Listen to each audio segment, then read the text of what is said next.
Today is Friday the 26th of November. It is about 3 minutes to 11. We're sitting at Cannonvale Beach. Look at this, rain clouds on top of that mountain, which is right next to us. It has been a fun day. It started off very light drizzle, and looked like we had blue skies, looked like it was going to clear up, and then Melbourne weather kicked in, and boy oh boy did it let us know, and wind and rain. Then it seemed to back off a little bit and come back and hit us again. So right now it's just impossible to cook. The wind is just too great. There's my beloved wife hiding in the camper van. Smart one is just staying out of the wind. There's our meal sitting on the ground. See that?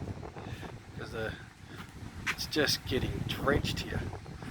You know, everything is just wet, but hey, we're still having fun. So a bad day came, we're still having a good day at work. So come up here, there's my beloved wife. The smart one, hiding in the warmth. Yeah, good on you. Tease me, would you? So, as I said, it gives you an idea of how close we are to all that rain.